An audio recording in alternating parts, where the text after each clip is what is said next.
Hey guys, this is EckhartsLadder. Hello and welcome to my very first vlog. We've got some exciting stuff today that I'm really happy I got to share with you guys. I initially filmed this in a more traditional vlog format, but the audio didn't really turn out how I wanted it to, so I'm just going to present in this way, which is how I normally do my videos. So I said that this is going to be a blog, but really it's going to be more of a cross between a blog and a tech review, because I was lucky enough to be flown out to New York City along with some other Star Wars YouTubers to try out Propel's new line of Star Wars drones, and these haven't even been released yet, so it was a pretty awesome experience. So I'm going to tell you guys about what happened with me, then I'm going to give my impressions on the product. Now, I haven't been paid anything to say anything positive, but I was flown out and they did put me up at a nice hotel and we got to go to an event, so just keep that in mind as I do my review. So I was contacted some weeks ago by a PR agency who was working for Propel, and they offered an all expenses paid trip to New York City to try out the newest Star Wars drones. Obviously I jumped at the opportunity, and this Tuesday, me and my fiance boarded a plane and flew to New York City. We stayed in Brooklyn and it was a really fun time. On Tuesday, the same day I flew out, I also went to an event, and I'll talk about that event now and I guess the drone product in general. So from what I understand, Propel has been making drones for a while now, but this is their first real crack at the Star Wars IP. And I believe the drone is being formally introduced on Force Friday, which is tomorrow, and there was an embargo for us until today, so this is the first time I've really got to talk about my experiences publicly. So when I say drone, Propel isn't making, for example, high altitude or high speed drones that you'd control through your smartphone and look at them with a camera. This is more on the toy side, albeit it is a very advanced toy. The drones are able to operate in small spaces or in large spaces, and they're really geared for two-people air battles, which I think is really the main point that they're emphasizing with these toys. I say two people, but really it can be anywhere up to 8. This is something I'll talk about more in depth later, but I think my point here is that the main focus here is playing with your friends. So I get to the event, and the first thing that really happens is that one of the executives at Propel gives us a speech basically explaining how the drone works, what technology is being involved in the drone, and then we have a few demonstrations along the way. So there are 3 drone models right now, at least, perhaps more in the future, but we have a TIE Advanced, specifically Vader's X1, we have of course an X-Wing, and then we have a speeder bike, which I will admit I thought was a bit weird of a choice, but is actually probably my favorite drone of them all, especially because of the really cool detailed scout trooper. There are really 3 components to each drone. There's the drone itself, there's the controller, and then there's the app. So the app has a few uses. You can do training on there, and it's basically controlling a virtual version of the drone through missions on your phone, which was, I tried it, actually pretty cool, very immersive, and the drone on your phone actually handles almost exactly like the drone in real life, which I thought was pretty neat. They said that because Star Wars is such a famous brand, and because they knew that people would most likely be buying drones for the first time because it was Star Wars merchandise, that they focused on making something that was very consumer friendly and that should be able to be picked up by someone who has never controlled a drone before. One of the pilots talked about how his mom went through all the training missions, and then when she actually got her hands on the real drone, she operated it like a champ. I got the chance to do a few training missions, and while they did actually help me when I got to try the drone out, I'm not sure if it's as effective as he's saying, but I only tried 1 or 2 and only very briefly, so I can't speak definitively on this point. The next point they emphasized was how the drone handles like a Star Wars ship, unlike an actual drone. Now, again, I wasn't necessarily convinced on this, but I am not an experienced drone user. I think the thing handles pretty much like you'd expect it to. There are some cool tricks that you can use with just a flicker of a button, and the X-Wing or whatever ship will do a barrel roll or some other sort of aerial maneuver, which was very cool and allows even new users to pull up some complex moves. But again, I'm not sure I necessarily felt like the ship was inherently more Star Wars-esque than any other drone I've seen, although the models were pretty cool, albeit they are very small. But there's also a benefit for that because they are quite sturdy, they can crash into each other, hit the ground, we even hit a TV accidentally once, and there's no real damage. I think that most of the key components too, like the propellers, can be replaced relatively cheaply. But let's talk more about the app, because I think that this is really the thing that Propel is hoping will differentiate these drones from other drones on the market. And I think that this will be what ultimately makes this product successful, or which doesn't. As I alluded to earlier, there is a pretty extensive app that goes with the drones, and there is also a focus on multiplayer battling. So when you and someone else who owns a Star Wars drone come in contact with each other, you can have a full-on what is essentially a 3D drone version of laser tag in just wherever you're standing. So the app works with this, and you can have, I think, a battle of up to maybe 8, perhaps 12 people. I don't remember exactly what they said, but you can have large-scale battles. And the cool part, and the part that I really liked as someone who's into video games, is that it tracks stats and it makes a global leaderboard.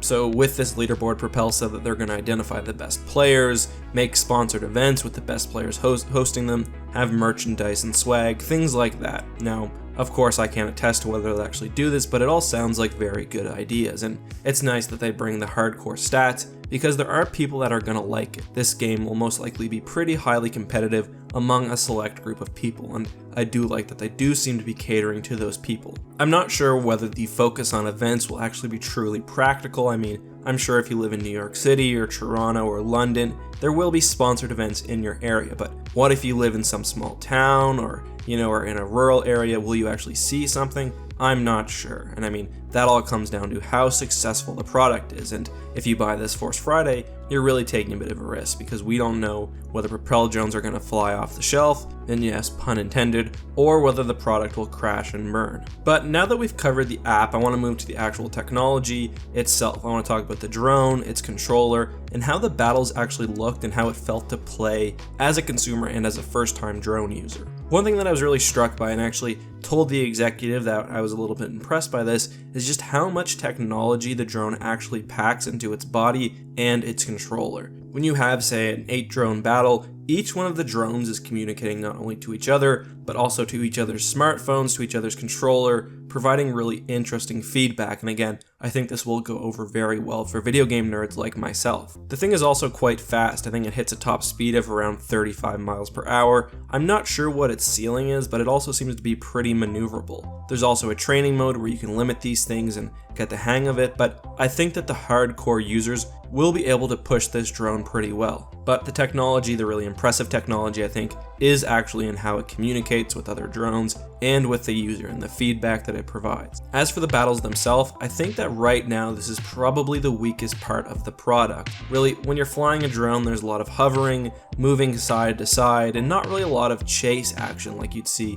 in a Star Wars dogfight. I think that that's just inherent in the technology and how Star Wars dogfighting works. So unless you have two really skilled pilots who are putting on a show, most likely the battles are going to come down to who can point at the other one first and a little bit of side-to-side maneuvering. I'll also admit that I wasn't super impressed by the lasers. When I was there, they filled the room up with smoke so that you could see a little bit of the laser that the drone was emitting, but it was relatively hard to spot, and that's certainly not going to be the ordinary case. I think if you're fighting, even in the middle of the night, you probably won't see a whole lot other than a brief flash from the start of the drone, and that's kind of the issue that some people have with laser tag. It's really hard to see whether you're actually hitting your opponent. There is a paid hardware laser upgrade which actually adds more advanced lasers, which makes it more fun to play apparently, and I guess which allows you to see it a little bit better, but I'm still not necessarily convinced, and I think again that this is most likely the weakest part of their product, and it will be something that will be difficult to fix moving forward. It's not like you can patch this with a software update. Perhaps you could buy some sort of goggles or something, but I'm really not sure. Hardware wise, the only other thing that I'd like to mention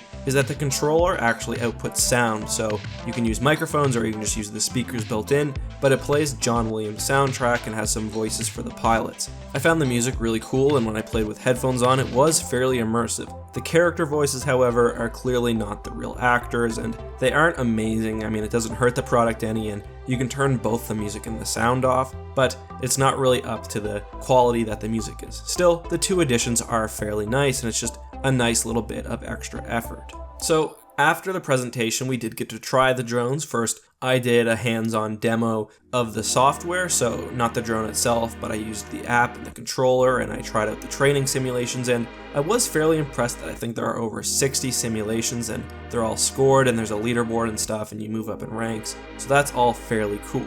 That aspect in your win-loss record carries over to actual drone battles. I will say that some of the training was fairly boring, and I think it would be probably a real slog to go through all 60 missions, and the camera is not always working like you would like it to, but for free software, and really, I think they nailed how the drone handles in-game versus real life, I was fairly impressed. When it came to handling the actual drone, I really felt the same way. I've never used a drone before. I am fairly good with joysticks, so I could get the thing to take off very easily and do some basic maneuvers. It is difficult as a new person, but I really think you would pick up on it fairly quickly. Again, I'm not experienced, so I can't speak to how it controls versus other drones, but I think the hardware is all fairly solid. And just a basic rundown of the controller, there's sticks to move the drone. Of course, you can move it side to side or change the direction or the height, and then there's also triggers for the laser. I think there's one that changes the mode of the drone from training to normal, and then there's one where you can do quick flips. If you've played Halo, think about it like the Banshee roll. You just click a button in a direction and you do a quick maneuver. The whole thing ended up with, I think it was a 4-on-4 drone battle with 4 X-Wings going against 4 TIE fighters. Now, in theory, that was a lot of fun. Our space was a bit limited, and I know that I kept hitting the mesh net, so really I was out of most of the battle, and as we were all new people, it wasn't very exciting to watch, but in theory, this would be quite fun. But I think all of this is really going to come down to how many people actually play this. If this is a really popular product and people are really competitive with it, this is going to be a lot of fun. But if none of your friends have it and you're playing by yourself, I really don't know how enjoyable it's going to be. I'm getting one. I believe they're sending me 1 or 2 anyways, so maybe I'll do a more formal review then, but just for now, those are my thoughts. One thing I know that I haven't mentioned yet, and which may actually hinder the competitive scene, is that I believe the drone battery only lasts 8 minutes. I think you can get replacement batteries, but that's like a match perhaps too, and I was a little disappointed by that, but I think that all comes down to the size of the drone and the fact that they wanted to make it not too heavy, and the fact that there is a lot of impressive hardware in there. The last thing I want to mention, I almost forgot this, I would have been upset if I did, is that the packaging and the display for the drone is very, very cool. It's got like a lit display and it plays music when you open it, although you can change the music or just turn it off entirely, and it will make for a very cool display piece if you don't want to use the drone itself, or if you're done using it. I think it would look great in any Star Wars fan's office, and this really impressed me, and it's just a nice small detail. And really, I think that's what the product is, a lot of really nice small details. From the sound to what was clearly a lot of attention and thoughtfulness that went into the design of the app, to the fact that you can replace the rotors. I think it's all a lot of good ideas. The weakest part, again, I think, is the fact that battling may not be viable long term and that the lasers aren't as spectacular as I would have liked, but still, this was a cool experience. I'm really glad I got to do it, and I'm really excited for my own drone to come. For those wondering about price, it's $179 US, $249 Canadian. So for what you get, in my opinion, now I'm not a drone expert, but I think that's a pretty good deal, and I think if you can convince a buddy to buy another one, you can certainly get a lot of fun for your money. Keep in mind with that price point, this product is a toy.